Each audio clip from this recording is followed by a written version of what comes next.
George VI became king unexpectedly following the abdication of his brother, King Edward VIII, in December 1936. A conscientious and dedicated man, he worked hard to adapt to the role into which he was suddenly thrown. Reserved by nature, and of deep religious belief, he was helped in his work by his wife. He had married Lady Elizabeth Bowes Lyon in 1923. King George VI paid state visits to France in 1938, and to Canada and the United States in 1939, the first British monarch to enter the United States. His greatest achievements came during the Second World War, when he remained for most of the time at Buckingham Palace. The palace was bombed 9 times during the war. He and his wife, Queen Elizabeth, visited severely bombed areas in the East End of London and elsewhere in the country, gained him great popularity. The king developed a close working relationship with his wartime Prime Minister, Winston Churchill, as most of Europe fell to Nazi Germany. Recognizing the total nature of modern warfare, in 1940 the king instituted the George Cross and George Medal, to be awarded for acts of bravery by citizens. In 1942, the George Cross was awarded to the island and people of Malta in recognition of the heroism with which they had resisted the enemy siege. Having served in the Navy during the First World War, including fighting at the Battle of Jutland, the king was anxious to visit his troops whenever possible. He went to France in 1939 to inspect the British Expeditionary Force, and to North Africa in 1943 after the victory of El Alamein. In June 1944, the king visited his army on the Normandy beaches 10 days after D-Day, and later that year he visited troops in Italy and the Low Countries. On VE, Victory in Europe, Day, May 8, 1945, Buckingham Palace was a focal point of the celebrations. The war had immeasurably strengthened the link between the king and his people. In 1947, the king undertook a major tour of South Africa, accompanied by the Queen and their daughters, Princess Elizabeth and Princess Margaret, the first time a monarch had undertaken a tour with his family. When India and Pakistan became independent in 1947, George ceased to be Emperor of India. Changes in the Commonwealth meant that its tie was no longer based on common allegiance to the crown, but upon recognition of the sovereign as head of the Commonwealth. These changes in the Commonwealth relationship and the social reforms of the post-war Labour government occurred against the background of Britain's weak post-war economic position and the beginning of the Cold War, which meant that the privations of war were extended well into the post-war period. By 1948, it seemed that Britain had overcome the worst hardships of the post-war years, but the strain of the Second World War and the tensions of the post-war period had taken their toll on the king's health. The king failed to recover from a lung operation, and died in his sleep on February 6, 1952 at Sandringham. He was aged 56. After lying in state at Westminster Hall, the king's funeral was held at St. George's Chapel, Windsor, where he lies buried. George VI was King of the United Kingdom and the Dominions of the British Commonwealth from December 11, 1936 until his death in 1952. He was also the last Emperor of India from 1936 until the British Raj was dissolved in August 1947, and the first head of the Commonwealth following the London Declaration of 1949. The future George VI was born during the reign of his great-grandmother Queen Victoria. He was named Albert at birth after his great-grandfather Prince Albert of Saxe-Coburg and Gotha and was known as Bertie to his family and close friends. His father ascended the throne as George V in 1910. As the second son of the king, Albert was not expected to inherit the throne. He spent his early life in the shadow of his elder brother, Edward, the heir apparent. Albert attended Naval College as a teenager and served in the Royal Navy and Royal Air Force during the First World War. In 1920, he was made Duke of York. He married Lady Elizabeth Bowes Lyon in 1923, and they had 2 daughters, Elizabeth and Margaret. In the mid-1920s, he engaged speech therapist Lionel Logue to treat his stutter, which he learned to manage to some degree. His elder brother ascended the throne as Edward VIII after their father died in 1936, but Edward abdicated later that year to marry the twice-divorced American socialite Wallis Simpson. As heir presumptive to Edward VIII, Albert became king, taking the regnal name George VI. In September 1939, the British Empire and most Commonwealth countries but not Ireland declared war on Nazi Germany, following the invasion of Poland. War with the Kingdom of Italy and the Empire of Japan followed in 1940 and 1941, respectively. George VI was seen as sharing the hardships of the common people, and his popularity soared. Buckingham Palace was bombed during the Blitz while the King and Queen were there, and his younger brother the Duke of Kent was killed on active service. George became known as a symbol of British determination to win the war. Britain and its allies were victorious in 1945, but the British Empire declined. Ireland had largely broken away, followed by the independence of India and Pakistan in 1947. George relinquished the title of Emperor of India in June 1948 and instead adopted the new title of Head of the Commonwealth. He was beset by smoking-related health problems in the later years of his reign and died at Sandringham House, aged 56, of a coronary thrombosis in 1952. He was succeeded by his elder daughter, Elizabeth II. Albert was born at York Cottage, on the Sandringham estate in Norfolk, during the reign of his great-grandmother Queen Victoria. His father was Prince George, Duke of York, later King George V, the second and only surviving son of the Prince and Princess of Wales, later King Edward VII and Queen Alexandra. His mother, the Duchess of York, later Queen Mary, was the eldest child and only daughter of Francis, Duke of Teck, and Princess Mary Adelaide, Duchess of Teck. His birthday, December 14, 1895, was the 34th anniversary of the death of his great-grandfather Albert, Prince Consort. Uncertain of how the Prince Consort's widow, Queen Victoria, would take the news of the birth, the Prince of Wales wrote to the Duke of York that the Queen had been rather distressed. 2 days later, he wrote again, "I really think it would gratify her if you yourself proposed the name Albert to her." The Queen was mollified by the proposal to name the new baby Albert, and wrote to the Duchess of York, "I am all impatience to see the new one, born on such a sad day but rather more dear to me, especially as he will be called by that dear name which is a byword for all that is great and good." Consequently, he was baptized Albert Frederick Arthur George at St. Mary Magdalene Church, Sandringham on February 17, 1896. Formally he was His Highness Prince Albert of York. Within the royal family he was known informally as Bertie. The Duchess of Teck did not like the first name her grandson had been given, and she wrote prophetically that she hoped the last name may supplant the less favored one. Albert was fourth in line to the throne at birth, after his grandfather, father, and elder brother, Edward. Albert was ill often and was described as easily frightened and somewhat prone to tears. His parents were generally removed from their children's day-to-day upbringing, as was the norm in aristocratic families of that era. He had a stutter that lasted for many years. Although naturally left-handed, he was forced to write with his right hand, as was common practice at the time. He had chronic stomach problems as well as knock-knees, for which he was forced to wear painful corrective splints. Queen Victoria died on January 22, 1901, and the Prince of Wales succeeded her as King Edward VII. Prince Albert moved up to third in line to the throne, after his father and elder brother.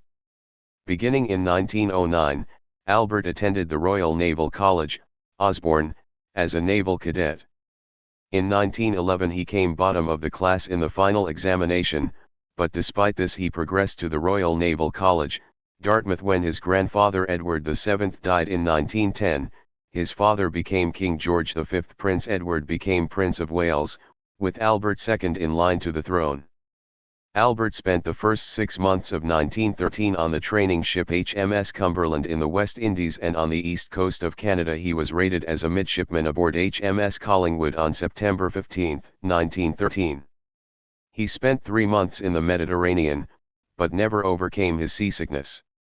3 weeks after the outbreak of World War I he was medically evacuated from the ship to Aberdeen, where his appendix was removed by Sir John Marnock. He was mentioned in dispatches for his actions as a turret officer aboard Collingwood in the Battle of Jutland, May 31 to June 1, 1916, the great naval battle of the war.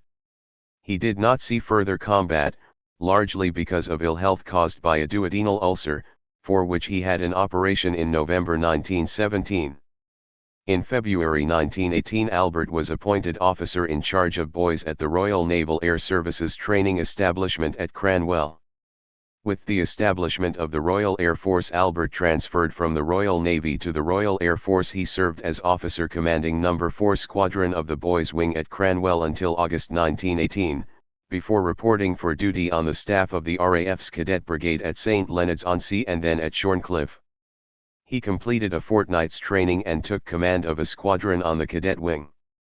He was the first member of the British royal family to be certified as a fully qualified pilot. Albert wanted to serve on the continent while the war was still in progress and welcomed a posting to General Trenchard's staff in France. On October 23, he flew across the Channel to Otigny. For the closing weeks of the war, he served on the staff of the RAF's Independent Air Force at its headquarters in Nancy, France. Following the disbanding of the Independent Air Force in November 1918, he remained on the continent for 2 months as an RAF staff officer until posted back to Britain. He accompanied King Albert I of Belgium on his triumphal re-entry into Brussels on November 22. Prince Albert qualified as an RAF pilot on July 31, 1919 and was promoted to squadron leader the following day. In October 1919, Albert attended Trinity College, Cambridge, where he studied history, economics, and civics for a year, with the historian R.V. Lawrence as his official mentor. On June 4, 1920 his father created him Duke of York, Earl of Inverness and Baron Killarney. He began to take on more royal duties. He represented his father and toured coal mines, factories, and rail yards. Through such visits he acquired the nickname of the Industrial Prince. His stutter, and his embarrassment over it, together with a tendency to shyness, caused him to appear less confident in public than his older brother, Edward. However, he was physically active and enjoyed playing tennis. He played at Wimbledon in the men's doubles with Louis Greig in 1926, losing in the first round. He developed an interest in working conditions, and was president of the Industrial Welfare Society. His series of annual summer camps for boys between 1921 and 1939 brought together boys from different social backgrounds. In a time when royalty were expected to marry fellow royalty, it was unusual that Albert had a great deal of freedom in choosing a prospective wife. An infatuation with the already married Australian socialite Lady Loughborough came to an end in April 1920 when the king, with the promise of the Dukedom of York, persuaded Albert to stop seeing her. That year, he met for the first time since childhood Lady Elizabeth Bowes Lyon, the youngest daughter of the Earl and Countess of Strathmore. He became determined to marry her. Elizabeth rejected his proposal twice, in 1921 and 1922, reportedly because she was reluctant to make the sacrifices necessary to become a member of the royal family. In the words of Lady Strathmore, Albert would be made or marred by his choice of wife. After a protracted courtship, Elizabeth agreed to marry him. Albert and Elizabeth were married on April 26, 1923 in Westminster Abbey. Albert's marriage to someone not of royal birth was considered a modernizing gesture.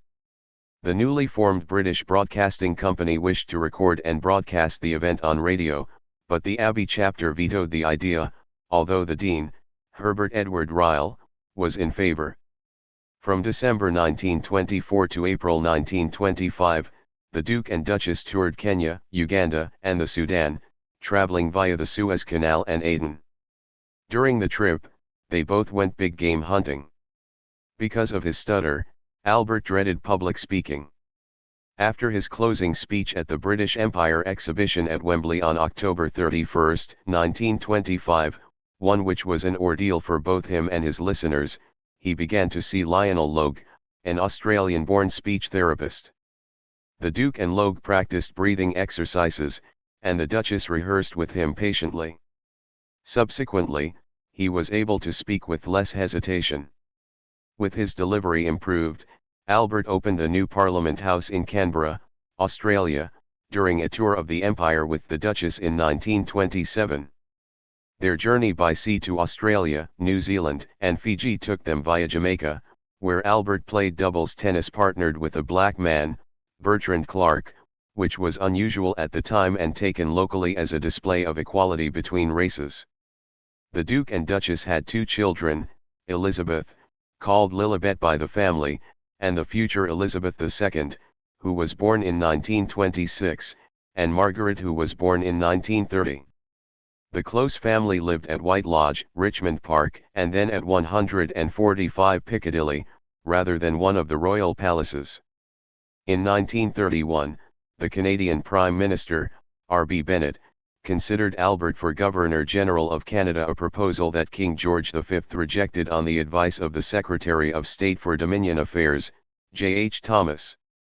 King George V had severe reservations about Prince Edward, saying, "After I am dead, the boy will ruin himself in 12 months, and I pray God that my eldest son will never marry and that nothing will come between Bertie and Lilibet and the throne." On January 20, 1936, George V died and Edward ascended the throne as King Edward VIII. In the vigil of the princes, Prince Albert and his three brothers, the new king, Prince Henry, Duke of Gloucester, and Prince George, Duke of Kent, took a shift standing guard over their father's body as it lay in state, in a closed casket, in Westminster Hall. As Edward was unmarried and had no children, Albert was the heir presumptive to the throne. Less than a year later, on December 11, 1936, Edward abdicated in order to marry Wallis Simpson, who was divorced from her first husband and divorcing her second. Edward had been advised by British Prime Minister Stanley Baldwin that he could not remain king and marry a divorced woman with two living ex-husbands. He abdicated and Albert, though he had been reluctant to accept the throne, became king. The day before the abdication, Albert went to London to see his mother, Queen Mary. He wrote in his diary, "When I told her what had happened, I broke down and sobbed like a child." On the day of Edward's abdication, the Oireachtas, the Parliament of the Irish Free State, removed all direct mention of the monarch from the Irish constitution. The next day, it passed the External Relations Act, which gave the monarch limited authority, strictly on the advice of the government, to appoint diplomatic representatives for Ireland and to be involved in the making of foreign treaties. The two acts made the Irish Free State a republic in essence without removing its links to the Commonwealth. Across Britain, gossip spread that Albert was physically and psychologically incapable of being king. No evidence has been found to support the contemporaneous rumor that the government considered bypassing him, his children and his brother Prince Henry, in favor of their younger brother Prince George, Duke of Kent. This seems to have been suggested on the grounds that Prince George was at that time the only brother with a son. Albert assumed the regnal name George VI to emphasize continuity with his father and restore confidence in the monarchy. The beginning of George VI's reign was taken up by questions surrounding his predecessor and brother, whose titles, style, and position were uncertain. He had been introduced as His Royal Highness Prince Edward for the abdication broadcast, but George VI felt that by abdicating and renouncing the succession, Edward had lost the right to bear royal titles, including Royal Highness. In settling the issue, George's first act as king was to confer upon his brother the title Duke of Windsor with the style Royal Highness, but the letters patent creating the dukedom prevented any wife or children from bearing royal styles. George VI was forced to buy from Edward the royal residences of Balmoral Castle and Sandringham House, as these were private properties and did not pass to him automatically. 3 days after his accession, on his 41st birthday, he invested his wife, the new queen consort, with the Order of the Garter. George VI's coronation at Westminster Abbey took place on May 12, 1937, the date previously intended for Edward's coronation. In a break with tradition, Queen Mary attended the ceremony in a show of support for her son. There was no durbar held in Delhi for George VI, as had occurred for his father, as the cost would have been a burden to the government of India. Rising Indian nationalism made the welcome that the royal party would have received likely to be muted at best 62, and a prolonged absence from Britain would have been undesirable in the tense period before the Second World War. 2 overseas tours were undertaken, to France and to North America, both of which promised greater strategic advantages in the event of war. The growing likelihood of war in Europe dominated the early reign of George VI. The king was constitutionally bound to support British Prime Minister Neville Chamberlain's appeasement of Hitler. 1164. When the king and queen greeted Chamberlain on his return from negotiating the Munich Agreement in 1938, they invited him to appear on the balcony of Buckingham Palace with them. This public association of the monarchy with a politician was exceptional, as balcony appearances were traditionally restricted to the royal family. While broadly popular among the general public, Chamberlain's policy towards Hitler was the subject of some opposition in the House of Commons, which led historian and politician John Grigg to describe George's behavior in associating himself so prominently with a politician as the most unconstitutional act by a British sovereign in the present century. In May and June 1939, the King and Queen toured Canada and the United States. It was the first visit of a reigning British monarch to North America, although George had been to Canada prior to his accession. From Ottawa, George and Elizabeth were accompanied by Canadian Prime Minister Mackenzie King, to present themselves in North America as King and Queen of Canada. 67-68. Both Mackenzie King and the Canadian Governor-General, Lord Tweedsmuir, hoped that George's presence in Canada would demonstrate the principles of the Statute of Westminster 1931, which gave full sovereignty to the British dominions. On May 19, George personally accepted and approved the letter of credence of the new U.S. ambassador to Canada, Daniel Calhoun Roper, gave royal assent to 9 parliamentary bills, and ratified 2 international treaties with the Great Seal of Canada. The official royal tour historian, Gustave Langto, wrote the Statute of Westminster had assumed full reality, and George gave a speech emphasizing the free and equal association of the nations of the Commonwealth. The trip was intended to soften the strong isolationist tendencies among the North American public with regard to the developing tensions in Europe. Although the aim of the tour was mainly political, to shore up Atlantic support for the United Kingdom in any future war, the King and Queen were enthusiastically received by the public. The fear that George would be compared unfavorably to his predecessor was dispelled. They visited the 1939 New York World's Fair and stayed with President Franklin D. Roosevelt at the White House and at his private estate at Hyde Park, New York. 72. A strong bond of friendship was forged between Roosevelt and the royal couple during the tour, which had major significance in the relations between the United States and the United Kingdom through the ensuing war years. Following the German invasion of Poland in September 1939, the United Kingdom and the self-governing dominions other than Ireland declared war on Nazi Germany. The King and Queen resolved to stay in London, despite German bombing raids. They officially stayed in Buckingham Palace throughout the war, although they usually spent nights at Windsor Castle. The first night of the Blitz on London, on September 7, 1940, killed about 1,000 civilians, mostly in the East End. On September 13, the couple narrowly avoided death when 2 German bombs exploded in a courtyard at Buckingham Palace while they were there. In defiance, Elizabeth declared, "I am glad we have been bombed. It makes me feel we can look the East End in the face." 79. The royal family were portrayed as sharing the same dangers and deprivations as the rest of the country. They were subject to British rationing restrictions, and U.S. First Lady Eleanor Roosevelt remarked on the rationed food served and the limited bath water that was permitted during a stay at the unheated and boarded-up palace. In August 1942, the King's brother, the Duke of Kent, was killed on active service. In 1940, Winston Churchill replaced Neville Chamberlain as Prime Minister, though personally George would have preferred to appoint Lord Halifax. After the King's initial dismay over Churchill's appointment of Lord Beaverbrook to the cabinet, he and Churchill developed the closest personal relationship in modern British history between a monarch and a prime minister. Every Tuesday for 4.5 years from September 1940, the two men met privately for lunch to discuss the war in secret and with frankness. George related much of what the two discussed in his diary, which is the only extant first-hand account of these conversations.